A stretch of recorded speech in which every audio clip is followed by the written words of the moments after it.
as I looked through this reading, I was reminded that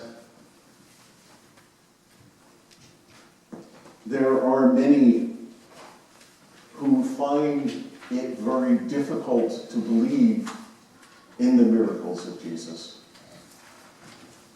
In a modern scientific age, we always look for some scientific proof, some scientific method, some rational explanation for what happened. Mark here is asking us to listen.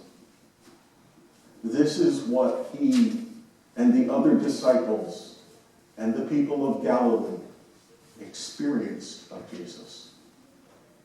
This is Mark's way of explaining to those who are now gathered around the stories of Jesus 2 generations after Jesus has lived, to say, that man we talk about, he really was something special. Last week we talked about the controversies, or we could hear about the controversies in what Jesus did.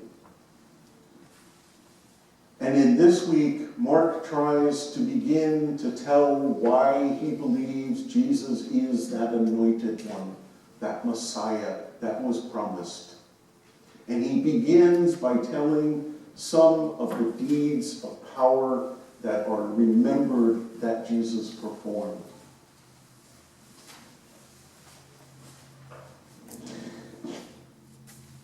And I had thought that, it would be easy to talk about the desperation that Jairus felt when he came to Jesus to ask for Jesus to heal his daughter. What parent will not move heaven and earth to save the life of their child? And then I received a call from Muriel this morning, and it became all too real. What parent does not move heaven and earth to do everything that they can to save their children, even when they become adults? To work hard to do what you can to save them from themselves.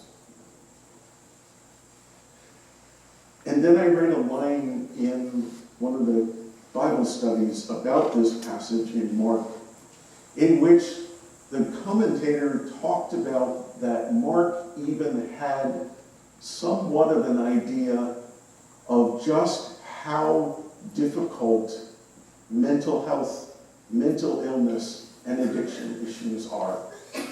Because when he names the demon is legion. We are many.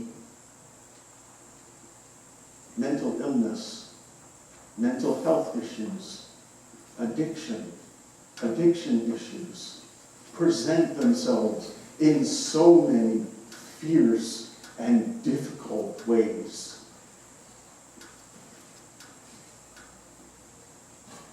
Jesus taught that if we had faith, like the grain of a mustard seed, we could move mountains.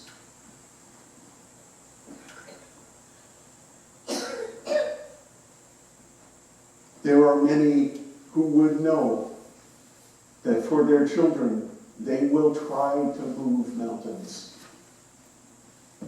And we can ask God to help us. We can ask God to cure our children.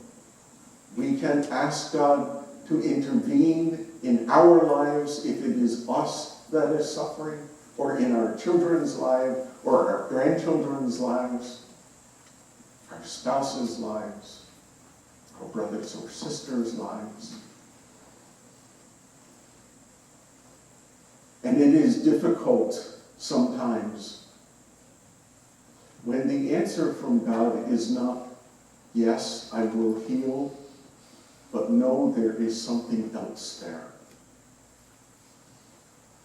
We don't have Jesus to turn to as Jairus did, in that same way that we can physically go to Jesus and say, cure my son of his addiction, cure my daughter of cancer, cure my spouse of her alcoholism or his alcoholism. Help. And it is those things that make us waver sometimes when we don't get what we want, when we don't know how to move forward. Then we sometimes look at these gospel lessons as if they are fairy tales. Or we'd like to dismiss them that way because we didn't get what we wanted. But God is with us in the prayer that I read earlier.